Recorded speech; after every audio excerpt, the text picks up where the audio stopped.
नमस्कार दोस्तों, स्वागत है आपका आज के मुख्य समाचारों में। जी हां दोस्तों, आपको यहां पर देखने को मिलेंगे आज दिन भर की तमाम बड़ी खबरें मुख्य समाचार ब्रेकिंग न्यूज अपडेट्स के रूप में। तो चलिए जान लेते हैं आज की पहली बड़ी खबर। डोनाल्ड ट्रंप ने 14 देशों पर टैरिफ लगाया, भारत उनमें शामिल नहीं। जापान और साउथ कोरिया पर 25% टैक्स, म्यांमार पर 40% टैरिफ 1 अगस्त से होगा लागू। जी हां दोस्तों, अमेरिकी राष्ट्रपति डोनाल्ड ट्रंप ने सोमवार को बांग्लादेश, जापान समेत 14 देशों पर टैरिफ बढ़ाने का ऐलान कर दिया। ट्रंप प्रशासन ने सोमवार को सभी प्रभावित देशों को औपचारिक रूप से लेटर भेजकर इस निर्णय की जानकारी दे दी। इस फैसले के तहत कुछ देशों पर 25% तक टैक्स लगा दिया गया है, जबकि कुछ पर 30% से 40% तक का भारी शुल्क लगाया गया है। वहीं दोस्तों, दक्षिण कोरिया और जापान के नेताओं को ट्रंप ने सबसे पहले लेटर भेजा और कहा कि उनके देश से आने वाले सामान पर अब 25% टैक्स लगेगा। चलिए दोस्तों, जान लेते हैं अगली खबर। दिल्ली में ओवर एज्ड वाहनों पर लगा फ्यूल बैन हटा, 1 नवंबर से एनसीआर के 5 जिलों में होगा लागू। जी हां दोस्तों, दिल्ली में 15 साल पुरानी पेट्रोल और 10 साल पुरानी डीजल गाड़ियों पर प्रतिबंध लगाने की योजना को प्रदेश की सरकार ने अभी के लिए टाल दिया है। अब यह नियम इस साल नवंबर महीने की पहली तारीख से लागू किया जा सकता है। इसके साथ ही 15 साल पुराने व्हीकल्स पर दिल्ली के साथ ही एनसीआर के 5 जिलों में भी इसे लागू किया जाएगा। पिछले दिनों सख्ती के नियम लागू किए जाने के बाद दिल्ली सरकार ने इसे वापस लेने का फैसला किया था। चलिए दोस्तों, जान लेते हैं अगली खबर। प्रधानमंत्री नरेंद्र मोदी बोले, महामारी ने दिखाया बीमारी को पासपोर्ट की जरूरत नहीं, लोगों और धरती की हेल्थ जुड़ी हुई है, हमें मिलकर धरती को स्वस्थ रखना होगा। जी हां दोस्तों, प्रधानमंत्री मोदी ने ब्रिक्स सम्मेलन में पर्यावरण, जलवायु सम्मेलन, COP30 और वैश्विक स्वास्थ्य जैसे मुद्दों पर अपनी बात रखी। उन्होंने कहा कि लोगों और धरती का स्वास्थ्य एक दूसरों से जुड़ा हुआ है। मोदी ने कहा कि कोरोना महामारी ने दिखा दिया कि बीमारी किसी पासपोर्ट या वीजा की मोहताज नहीं होती और इसका समाधान भी सबको मिलकर ही निकालना होता है। इसलिए हमें अपने ग्रह को स्वस्थ रखने के लिए मिलकर कोशिश करनी होगी। चलिए दोस्तों, जान लेते हैं अगली खबर। ब्राजीलिया में मोदी का इंडियन क्लासिकल डांस से हुआ स्वागत। आज ब्राजील के राष्ट्रपति से ट्रेड और डिफेंस पर बात करेंगे, कल नामीबिया जाएंगे। जी हां दोस्तों, प्रधानमंत्री मोदी ब्रिक्स समिट में शामिल होने के बाद मंगलवार को रियो डी जेनेरियो के ब्राजील की राजधानी ब्राजीलिया पहुंचे। यहां पर उनका स्वागत शिव तांडव स्रोत और भारतीय शास्त्रीय नृत्य से किया गया। प्रधानमंत्री मोदी आज ब्राजील के राष्ट्रपति लुला डी सिल्वा के साथ trade, defence, energy, space technology, खेती और हेल्थ समेत कई मुद्दों पर द्विपक्षीय चर्चा करेंगे। चलिए दोस्तों, जान लेते हैं अगली खबर। देश में अब तक 254 mm बारिश हुई, 15% ज्यादा। एमपी में पुल टूटने से कार बही, 4 की मौत। लैंडस्लाइड से बद्रीनाथ मार्ग हो गया बंद। जी हां दोस्तों, देश भर में दक्षिण पश्चिमी मानसून जमकर बरस रहे हैं। मानसून सीजन में अब तक सामान्य से 15% ज्यादा बारिश हो चुकी है। इस समय तक 221.6 mm बारिश होनी थी, लेकिन 254 mm बारिश हो चुकी है। मध्य प्रदेश में लगातार हो रही बारिश से बालाघाट, मंडला, सिवनी, इटारसी और कटनी समेत कई जिलों में बाढ़ के हालात बन गए हैं। वहीं दोस्तों, हिमाचल प्रदेश में बीते 6 दिन में बारिश के चलते 14 लोगों की मौत हुई, जबकि 28 लोग लापता हैं। हालांकि अब मौसम सामान्य हो गया है। वहीं उत्तराखंड के पीपल कोडी में बद्रीनाथ हाईवे पर लैंडस्लाइड से रास्ता बंद हो गया। देहरादून में घरों में पानी घुस गया। छत्तीसगढ़ की बात करें तो छत्तीसगढ़ में पिछले 3 दिनों से जोरदार बारिश हो रही है। इसके अलावा दोस्तों, इंडियन मेट्रोलॉजी डिपार्टमेंट ने पश्चिम बंगाल, झारखंड, उत्तराखंड, हरियाणा, दिल्ली, ओडिशा, मध्य प्रदेश, गुजरात, दादर एंड नगर हवेली और दमन एंड दीव, गोवा, महाराष्ट्र, छत्तीसगढ़, केरल के लिए भारी बारिश का अलर्ट जारी किया है। चलिए दोस्तों, जान लेते हैं अगली खबर। ट्रेड यूनियंस का दावा, 25 करोड़ कर्मचारी बुधवार को हड़ताल पर। बैंक, डाकघर में काम बंद रहेगा, परिवहन सेवाएं ठप हो सकती है। जी दोस्तों, बैंक, बीमा, डाक, कोयला खनन, हाईवे निर्माण और कई राज्यों में सरकारी परिवहन जैसी अहम सेवाएं 9 जुलाई को प्रभावित हो सकती है। ऐसा इसलिए क्योंकि 10 केंद्रीय ट्रेड यूनियनों और उनके सहयोगी संगठनों का दावा है कि देश भर में बुधवार को 25 करोड़ से ज्यादा कर्मचारी हड़ताल पर रहेंगे। दरअसल दोस्तों, ट्रेड यूनियंस निजीकरण और 4 नए लेबर कोड्स के विरोध में है। ये केंद्र की उन नीतियों का विरोध कर रही है जिन्हें वे मजदूर विरोधी, किसान विरोधी और कॉर्पोरेट समर्थक मानती है। चलिए दोस्तों, जान लेते हैं अगली खबर। कांवड़ रूट पर शराब की दुकानें ढकी जाएंगी, 1 लेन पर सिर्फ कांवड़िए चलेंगे। डीजीपी बोले, पूरे रूट की ड्रोन से निगरानी होगी। जी दोस्तों, 11 जुलाई से कांवड़ यात्रा शुरू होगी। यूपी, हरियाणा और दिल्ली से कांवड़िए हरिद्वार पहुंचेंगे। हरिद्वार और गोमुख से जल उठाएंगे। वहीं 4 करोड़ कांवड़ियों की सुरक्षा और सुविधा को लेकर मेरठ के कमिश्नर ऑफिस में मंगलवार को 4 राज्यों यूपी, हरियाणा, दिल्ली और उत्तराखंड के अफसरों की मीटिंग हुई थी। इसमें यूपी डीजीपी राजीव कृष्णा और मुख्य सचिव मनोज सिंह मौजूद रहे। यूपी के डीजीपी राजीव कृष्णा ने बताया कि 11 जुलाई से पूरे कांवड़ रूट की शराब की दुकानों को ढक दिया जाएगा। दुकानें खुलेंगी लेकिन पर्दे से ढकी रहेंगी। पूरे कांवड़ रूट की ड्रोन से निगरानी भी की जाएगी। ट्रैफिक पुलिस ने नया प्लान भी पेश कर दिया, जिसमें कहा गया है कि 10 जुलाई की रात से लागू कर दिया जाएगा इस प्लान को। और इस प्लान के तहत शहर में भारी वाहनों का प्रवेश नहीं होगा। शहर में 1 लेन केवल कांवड़ियों के लिए और दूसरी लेन छोटे वाहनों के लिए आरक्षित रखी जाएगी। चलिए दोस्तों जान लेते हैं अगली खबर। अब बिना इंटरनेट के आप भेज सकेंगे मैसेज। जैक डोर्सी ने बना दिया नया मैसेजिंग ऐप बिटचैट, कर दिया लॉन्च, अभी सिर्फ आईफोन के लिए है अवेलेबल। जी हाँ दोस्तों, ट्विटर के को फाउंडर जैक डोर्सी ने एक नया मैसेजिंग ऐप बिटचैट लॉन्च किया है। यह ऐप इंटरनेट कनेक्शन के बिना भी काम करता है, यानी कि यूजर इस ऐप के जरिए एक दूसरे को इंटरनेट के बिना मैसेज भेज सकेंगे। यह privacy focused messaging app peer to peer technique पर बेस्ड है और इसके लिए किसी सेंट्रलाइज्ड सर्वर या फिर फोन नेटवर्क की जरूरत भी नहीं होती है। फिलहाल यह ऐप सिर्फ आईफोन यूजर्स के लिए टेस्ट फ्लाइट प्लेटफॉर्म पर अवेलेबल है। चलिए दोस्तों जान लेते हैं अगली खबर। अहमदाबाद प्लेन क्रैश, 26 दिन बाद आई शुरुआती जांच की रिपोर्ट। AAIB ने सरकार को सौंपी। फाइनल रिपोर्ट में 3 महीने लगेंगे। जी हां दोस्तों, एयरक्राफ्ट एक्सीडेंट इन्वेस्टिगेशन ब्यूरो ने अहमदाबाद विमान हादसे के 26 दिन के बाद प्राइमरी जांच रिपोर्ट मंगलवार को केंद्र सरकार को सौंप दी। न्यूज एजेंसी NI के अनुसार प्राइमरी रिपोर्ट शुरुआती जांच में मिले सबूतों और तकनीकी विश्लेषणों के आधार पर तैयार की गई है। इससे पहले 28 जून को केंद्रीय नागरिक उड्डयन मंत्री मुरलीधर मोहाल ने बताया था कि विमान हादसे की जांच सभी पहलुओं से की जा रही है, जिसमें साजिश की संभावना को भी खगाला जा रहा है। वहीं 3 महीने में विस्तृत जांच रिपोर्ट आ सकती है। चलिए दोस्तों जान लेते हैं अगली खबर। मराठी भाषा विवाद, ठाणे में राज ठाकरे की पार्टी का प्रदर्शन, मंत्री सरनाईक के पहुंचने पर कार्यकर्ताओं का विरोध, MNS नेता कार्यकर्ता हिरासत में लिए गए।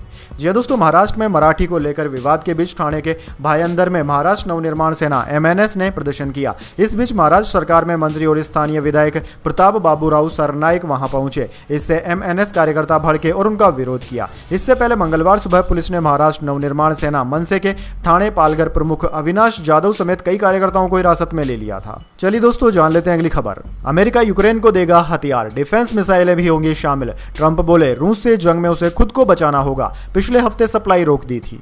जी हां दोस्तों, अमेरिकी राष्ट्रपति डोनाल्ड ट्रंप ने सोमवार को कहा कि वह फिर से यूक्रेन को हथियार भेजेंगे। उन्होंने कहा कि इसमें सेल्फ डिफेंस वाले हथियार ज्यादा होंगे ताकि रूस के खिलाफ जंग में वह खुद का बचाव कर सके। इससे पहले 1 जुलाई को डोनाल्ड ट्रंप सरकार ने अमेरिका के हथियार भंडार में कमी आने के बाद यूक्रेन को दिए जाने वाले कुछ हथियारों की सप्लाई पर रोक लगा दी थी। ट्रंप ने व्हाइट हाउस में पत्रकारों से कहा कि वह रूसी राष्ट्रपति व्लादिमीर पुतिन से खुश नहीं है। चलिए दोस्तों जान लेते हैं अगली खबर। देश के खिलाफ जहर उगलने वालों की अब खैर नहीं, डिजिटल स्ट्राइक के तहत हो रहा है एक्शन। जी हां दोस्तों, भारत में अब सिर्फ सरहद पर ही दुश्मनों को नहीं रोका जा रहा, बल्कि डिजिटल दुनिया में भी रोकने की मुहिम छेड़ दी गई है और ये हो रहा है। दरअसल दोस्तों, ऑपरेशन डिजिटल स्ट्राइक देश के खिलाफ जहर उगलने, नफरत फैलाने और आतंक का प्रोपोगेंडा करने वाले तमाम सोशल मीडिया अकाउंट्स पर NIA यानी कि नेशनल इन्वेस्टिगेशन एजेंसी और दूसरी खुफिया एजेंसियां लगातार शिकंजा कस रही है।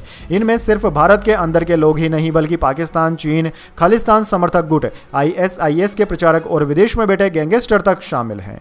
चलिए दोस्तों जान लेते हैं अगली खबर। यूपी में होटलों की चेकिंग के नाम पर गुंडागर्दी बर्दाश्त नहीं, मेरठ आए DGP राजीव कृष्णा ने दिखाई सख्ती। जी हां दोस्तों, उत्तर प्रदेश स्थित मेरठ में कमिश्नरी सभागार में कांवड़ यात्रा की तैयारियों के संदर्भ में बैठक हुई। इस बैठक में राज्य के पुलिस महानिदेशक राजीव कृष्णा और प्रमुख सचिव मनोज कुमार सिंह मौजूद रहे। बैठक में DGP राजीव कृष्णा ने स्पष्ट तौर पर उन लोगों के प्रति सख्ती दिखाई है जो होटलों और ढाबों में चेकिंग को अंजाम दे रहे हैं। यूपी के चीफ सेक्रेटरी और DGP की उच्च स्तरीय बैठक में पुलिस महानिदेशक ने कहा कि कोई समूह किसी दुकान या ढाबे पर चेक नहीं करेगा, उसके लिए फूड सेफ्टी डिपार्टमेंट को निर्देशित किया गया है। अलग अलग राज्यों के अधिकारियों का एक व्हाट्सएप ग्रुप बनाया गया है। अलग अलग स्थान पर अलग भीड़ बढ़ती है, तो इसको लेकर अधिकारियों को अपडेट किया जाएगा। चलिए दोस्तों जान लेते हैं अगली खबर। अमेरिका ने बांग्लादेश पर 35% टैरिफ लगाया, भारत को होगा फायदा। कपड़ा कंपनियों को अमेरिका में हिस्सेदारी बढ़ाने का मौका मिलेगा, शेयर 8% तक चढ़े।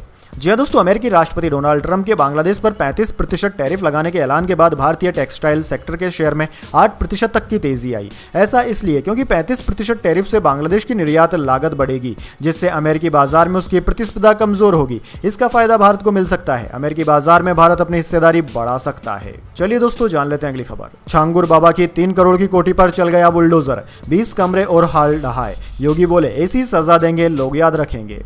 जी हां दोस्तों, यूपी में धर्म परिवर्तन के मास्टरमाइंड जमालुद्दीन उर्फ झांगुर बाबा पर मंगलवार को बड़ी कार्रवाई हुई। बलरामपुर में 40 कमरों वाली उसकी आलिशान कोठी पर 9 बुलडोजर चलाए गए। शाम 5 बजे तक कोठी के 20 कमरे और 40 फीट लंबे और इतने ही चौड़े हॉल को ढहा दिया गया। अब बुधवार सुबह 10 बजे फिर से कमरे तोड़े जाएंगे। कोठी में 70 से ज्यादा कमरे और हॉल हैं। इनमें 40 कमरों वाले हिस्से को अवैध बताया गया है। चलिए दोस्तों जान लेते हैं अगली खबर। बिहार में सरकारी नौकरी में डोमिसाइल पॉलिसी लागू, सिर्फ राज्य की महिलाओं को 35% आरक्षण मिलेगा। पहले दूसरे राज्य की महिलाओं को भी मिलता था। जी दोस्तों, बिहार सरकार ने महिलाओं के लिए डोमिसाइल पॉलिसी लागू कर दी है। अब सरकारी नौकरियों में महिलाओं को इसका फायदा मिलेगा। बिहार की बाहर की महिलाओं को जनरल कैटेगरी में जोड़ा जाएगा। दोस्तों आपको बता दें, पहले दूसरे राज्य की महिलाओं को भी 35% आरक्षण का लाभ मिलता था। अब सिर्फ बिहार की महिलाओं को फायदा मिलेगा। नीतीश कैबिनेट की बैठक में मंगलवार को यह फैसला लिया गया। इसके साथ ही 43 एजेंडों पर भी मोहर लगा दी गई। चलिए दोस्तों जान लेते हैं अगली खबर। यूपी की शिक्षा मंत्री गुलाब देवी का हुआ एक्सीडेंट, आई गंभीर चोटें, काफिले की गाड़ियों में हुई थी आपस में टक्कर। जी हां दोस्तों, उत्तर प्रदेश की राज्य शिक्षा मंत्री गुलाब देवी मंगलवार को एक सड़क हादसे में गंभीर रूप से घायल हो गई। हादसा उस वक्त हुआ जब उनका काफिला दिल्ली से बिजनौर की ओर जा रहा था। काफिले की कई गाड़ियां पिलखुआ कोतवाली क्षेत्र में नेशनल हाईवे 9 पर आपस में टकरा गई। हादसे के दौरान गुलाब देवी जिस गाड़ी में सवार थी वह भी टक्कर की चपेट में आ गई। दुर्घटना में मंत्री को गंभीर चोटें आई, जिसके बाद उन्हें तत्काल नजदीकी अस्पताल में भर्ती करवाया गया है। उनके साथ चल रहे सुरक्षा कर्मियों और अन्य वाहन सवारों को भी चोटें आने की सूचना है। चलिए दोस्तों जान लेते हैं अगली खबर।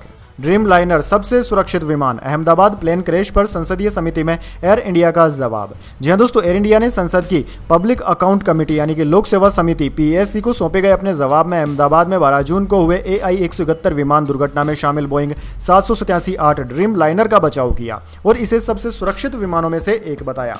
एयरलाइन कंपनी ने पीएससी को बताया कि वर्तमान में विश्व भर में 1000 से अधिक ड्रीम लाइनर विमान अपनी सेवाएं दे रहे हैं। एयरलाइन कंपनी का बचाव पीएससी की बैठक के दौरान आया, जो मूल रूप से एयरपोर्ट पर चार्ज लगाने पर चर्चा करने के लिए निर्धारित थी, लेकिन 12 जून की दुर्घटना के कारण यह एक तनावपूर्ण सत्र में बदल गई। चलिए दोस्तों जान लेते हैं अगली बड़ी खबर, लेकिन उससे पहले मेरी आपसे छोटी सी रिक्वेस्ट है, अगर दोस्तों आपको अभी तक हमारी न्यूज़ पसंद आई है तो इसे एक छोटा सा लाइक जरूर दे दीजिए। चलिए जान लेते हैं अगली खबर। सेंसेक्स 270 अंक ऊपर 83,713 पर बंद हुआ। निफ्टी 61 अंक चढ़ा। बैंकिंग और रियल्टी शेयरों में तेजी, फार्मा और हेल्थ केयर में आई गिरावट। जी हां दोस्तों, हफ्ते के दूसरे कारोबारी दिन सेंसेक्स 270 अंक से ज्यादा चढ़कर 83,713 के स्तर पर बंद हुआ। निफ्टी में करीब 61 अंकों की तेजी रही, यह 25,523 पर बंद हुआ। वहीं दोस्तों सेंसेक्स के 30 शेयरों में से 18 में आज तेजी रही, जबकि निफ्टी 50 के 50 शेयरों में से 27 में तेजी रही। बात करें निफ्टी 50 के टॉप गेनर और टॉप लूजर स्टॉक्स की, तो दोस्तों आज के मार्केट में निफ्टी 50 के टॉप गेनर्स में कोटक बैंक, इटरनल और एशियन पेंट्स रहे, जबकि निफ्टी 50 के टॉप लूजर्स में टाइटन, डॉक्टर रेड्डी और बजाज ऑटो रहे। चलिए दोस्तों जान लेते हैं अगली खबर। सोना आज 600 रुपये महंगा होकर 97,195 पर पहुंचा। चांदी की कीमत 1,159 रुपये बढ़ी। इस साल सोना 28% तो चांदी 25% हो चुकी है महंगी। जी हां दोस्तों, सोने और चांदी के दाम में आज तेजी रही। Indian Boolean and jeweller association के अनुसार 24 कैरेट सोने का दाम 599 रुपये बढ़कर 97,195 रुपये प्रति 10 ग्राम पर पहुंच गया। एक दिन पहले इसका दाम 96,596 रुपये प्रति 10 ग्राम पर था। वहीं दोस्तों बात करें 20 कैरेट सोने की, तो 20 कैरेट सोना 88,982 रुपये और 18 कैरेट सोना 72,857 रुपये प्रति 10 ग्राम के भाव पर बिक रहा है। दूसरी ओर दोस्तों चांदी की कीमत आज 1159 रुपये बढ़कर 1,07,690 रुपये प्रति किलोग्राम पर पहुंच गई है। एक दिन पहले इसकी कीमत 1,06,531 रुपये प्रति किलोग्राम पर थी। वैसे दोस्तों कमेंट करके बताइए, सोने और चांदी की कीमतों को कम रखने के लिए सरकार को क्या कदम उठाने चाहिए, कमेंट बॉक्स में ज़रूर बताएं। चलिए जान लेते हैं अगली खबर। घरेलू वेज थाली जून में 8% सस्ती हुई। आलू, प्याज और टमाटर के दाम घटने का असर। नॉन वेज थाली की कीमत में भी 6% की गिरावट आई। जी हां दोस्तों, भारत में एक घरेलू वेजिटेरियन थाली की कीमत जून में 8% घटकर 27.10 रुपये की हो गई है। पिछले साल जून 2024 में वेज थाली की कीमत 29.40 रुपये थी। कैपिटल मार्केट कंपनी क्रिसिल ने अपनी फूड प्लेट कॉस्ट के मंथली इंडिकेटर में इस बात की जानकारी दी है। वैसे दोस्तों आप कमेंट करके बताइए, क्या आपने कभी 29 रुपये या फिर 30 रुपये की थाली खाई है? आपको क्या लगता है, क्या इस तरह की रिपोर्टें वास्तविकता से जुड़ी हुई है या नहीं? कमेंट बॉक्स में अपनी राय जरूर दीजिए। चलिए दोस्तों जान लेते हैं अगली खबर। पुणे में तीसरी मंजिल की ग्रिल से लटकी बच्ची, पड़ोसी ने बचाया। बच्ची को घर में बंद करके मां बड़ी बेटी को स्कूल छोड़ने गई थी। जी हां दोस्तों, पुणे में मंगलवार सुबह 4 साल की एक बच्ची बिल्डिंग की तीसरी मंजिल की ग्रिल में फंसकर लटक गई। बच्ची की मां उसे गलती से घर में बंद करके बड़ी बेटी को स्कूल बस तक छोड़ने गई थी। घर में बंद बच्ची खेलते खेलते खिड़की के पास पहुंच गई और ग्रिल से बाहर लटक गई। इसका सिर ग्रिल में अटक गया। उसी बिल्डिंग में रहने वाले एक फायर फाइटर ने बच्ची को लटकते देखा और तेजी से तीसरी मंजिल पर पहुंचे। इसके बाद में उसको बचाया गया। चलिए दोस्तों जान लेते हैं अगली बड़ी खबर। नेपाल चीन बॉर्डर पर भोटे कोशी नदी में आ गई बाढ़। 12 नेपाली 6 चीनी लापता। दोनों देशों को जोड़ने वाला मिटेरी ब्रिज और कई गाड़ियां बही। जी हां दोस्तों, नेपाल चीन बॉर्डर पर भोटे कोशी नदी में मंगलवार सुबह करीब 3 बजे अचानक बाढ़ आ गई। इसमें 18 लोग लापता हैं, जिनमें 12 नेपाली के साथ ही 6 चीनी नागरिक भी शामिल हैं। 12 नेपालियों में 3 पुलिसकर्मी और 9 आम नागरिक शामिल हैं। दोस्तों बाढ़ में नेपाल को चीन से जोड़ने वाला मेन पुल मिटेरी ब्रिज ढह गया। मिटेरी ब्रिज से चीन नेपाल के बीच रोजाना लाखों रुपए का व्यापार होता था। चलिए दोस्तों जान लेते हैं अगली खबर। ओवैसी बोले, भारतीय मुस्लिम नागरिक नहीं बंधक हैं, हमें पाकिस्तानी रोहिंग्या कहा जाता। रिजिजू ने कहा था अल्पसंख्यकों को ज्यादा सुविधाएं मिलती है। जी हाँ दोस्तों, AIMIM चीफ असदुद्दीन ओवैसी ने कहा कि भारत के अल्पसंख्यक अब दूसरे दर्जे के नागरिक भी नहीं हैं, हम बंधक हैं। अगवा कर बांग्लादेश में फेंक दिया जाना क्या संरक्षण है? दरअसल दोस्तों, केंद्रीय अल्पसंख्यक मामलों के मंत्री किरण रिजिजू ने एक्स पर लिखा था कि भारत एकमात्र ऐसा देश है जहां अल्पसंख्यकों को बहुसंख्यकों से ज्यादा सुविधाएं और सुरक्षा मिलती है। चलिए दोस्तों, जान लेते हैं अगली खबर। लॉर्ड्स टेस्ट में बुमराह की वापसी तय, सुंदर की जगह शार्दुल को मौका संभव, इंग्लैंड से आर्चर और एटिंग्स खेल सकते हैं। दोस्तों, भारत और इंग्लैंड के बीच में खेली जा रही एंडरसन और तेंदुलकर ट्रॉफी 1-1 की बराबरी पर है। भारत ने बर्मिंघम टेस्ट को 336 रन से जीतकर वापसी की। इससे पहले भारत को लीड्स टेस्ट में इंग्लैंड ने 5 विकेट से हराया था। 5 मैचों की सीरीज का तीसरा मुकाबला अब 10 से 14 जुलाई तक खेला जाएगा। क्रिकेट का मक्का कहे जाने वाले इस मैदान की पिच आमतौर पर तेज गेंदबाजों के लिए मददगार होती है, लेकिन पिछले महीने वर्ल्ड टेस्ट चैंपियनशिप के फाइनल के आखिरी 3 दिन बैटर्स को भी मदद मिली थी। अब दोस्तों, इसी को देखते हुए लॉर्ड्स टेस्ट में बुमराह की वापसी लगभग तय मानी जा रही है। इसके अलावा सुंदर की जगह शार्दुल ठाकुर को प्लेइंग 11 में मौका मिल सकता है। बात करें इंग्लैंड की टीम की, तो इंग्लैंड की टीम में भी परिवर्तन हो सकता है और आर्चर के साथ ही एटकिंसन को मौका मिल सकता है। चलिए दोस्तों, जान लेते हैं अगली खबर। रेल मंत्री अश्विनी वैष्णव के पिता का हुआ निधन, जोधपुर में होगा अंतिम संस्कार, पिछले कुछ दिनों से चल रहे थे बीमार। जी हाँ दोस्तों, केंद्रीय रेल मंत्री अश्विनी वैष्णव के पिता दाऊलाल वैष्णव का मंगलवार सुबह निधन हो गया। वे पिछले कुछ समय से अस्वस्थ चल रहे थे। हाल ही में उनकी तबियत बिगड़ने के बाद उन्हें जोधपुर एम्स अस्पताल में भर्ती कराया गया था। जोधपुर एम्स के मुताबिक मंगलवार सुबह 11:52 पर उन्होंने अंतिम सांस ली। वे मूलतः पाली जिले के जीवंत कला निवासी थे और बाद में परिवार के साथ जोधपुर में बस गए थे। चलिए दोस्तों, जान लेते हैं अगली खबर। एलन मस्क की राजनीतिक पार्टी का फाइनेंस संभालेंगे भारतीय मूल के वैभव, टेस्ला के चीफ फाइनेंशियल ऑफिसर बने, सुंदर पिचाई से 12 गुना ज्यादा कमाई। जी हाँ दोस्तों, भारतीय मूल के वैभव तनेजा को एलन मस्क के नए राजनीतिक दल अमेरिका पार्टी का ट्रेजरर यानी कि कोषाध्यक्ष बनाया गया है। यानी अब वे एलन मस्क की पार्टी के फाइनेंस की जिम्मेदारी संभालेंगे। वैभव टेस्ला के CFO भी हैं। वे कमाई के मामले में गूगल के CEO सुंदर पिचाई और माइक्रोसॉफ्ट के CEO सत्या नडेला को पीछे छोड़ चुके हैं। दरअसल दोस्तों, 2017 में वे टेस्ला से जुड़े। यहां उन्होंने असिस्टेंट कॉर्पोरेट कंट्रोलर फिर चीफ आउटिंग ऑफिसर का पद संभाला। वे टेस्ला इंडिया के डायरेक्टर भी हैं और भारत में कंपनी के विस्तार की जिम्मेदारी भी संभाल रहे हैं। चलिए दोस्तों, जान लेते हैं अगली खबर। यूपी को मिलेगी सैटेलाइट, आकाशीय बिजली गिरने से पहले भेजेगी अलर्ट, योगी और इसरो चीफ के बीच हुई बातचीत। जी दोस्तों, उत्तर प्रदेश में बारिश के मौसम में आकाशीय बिजली गिरने की घटनाएं बहुत होती है। हाल ही में प्रयागराज में तो एक ही परिवार के 4 लोगों की जान चली गई थी। बीते 3-4 सालों का रिकॉर्ड बताता है कि साल भर में औसत 300 लोगों की मौत बिजली गिरने से हो रही है। ऐसी घटनाओं से जानमाल के नुकसान को कम कैसे किया जाए, इस पर यूपी की योगी सरकार मंथन कर रही है। दरअसल दोस्तों, भारतीय अंतरिक्ष अनुसंधान संगठन इसरो के अध्यक्ष डॉक्टर वी नारायणन ने सोमवार को लखनऊ में सीएम योगी आदित्यनाथ से मुलाकात की। इस दौरान यूपी के लिए एक अलग सैटेलाइट की संभावनाओं, रिमोट सेंसिंग तकनीक के इस्तेमाल और डेवलपमेंट में अंतरिक्ष विज्ञान के सहयोग पर लंबी बातचीत हुई। यह मुलाकात करीब आधे घंटे की रही। इस दौरान यूपी के विज्ञापन और प्रौद्योगिकी विभाग के सीनियर अफसर भी साथ रहे। तो दोस्तों, यह थी आज की तमाम बड़ी खबरें। इसके बाद दोस्तों, बारी आती है आज के माइंड क्यूज क्वेश्चन की। जी हाँ दोस्तों, एक आसान से सवाल का जवाब देकर आप जीत सकते हैं एक सरप्राइज गिफ्ट हमारे यूट्यूब चैनल की ओर से। तो दोस्तों, आज का सवाल आपकी स्क्रीन पर आ चुका है। इंडिया गेट भारत के किस शहर में स्थित है? जी हाँ दोस्तों, अगर आप जानते हैं कि इंडिया गेट भारत के किस शहर में स्थित है तो जल्दी से उस शहर का नाम कमेंट बॉक्स में लिख दीजिए। अगर दोस्तों आपका जवाब होता है एकदम सही और आप चुन जाते हैं लकी विजेता के रूप में, तो आपको मिल सकता है एक सरप्राइज गिफ्ट हमारे यूट्यूब चैनल की ओर से। तो दोस्तों, जल्दी से अपना उत्तर कमेंट बॉक्स में लिख दीजिए, वीडियो को लाइक कर लीजिए, चैनल को सब्सक्राइब करके बेल आइकन भी दबा लीजिए। धन्यवाद। वंदे मातरम। जय हिंद, जय भारत।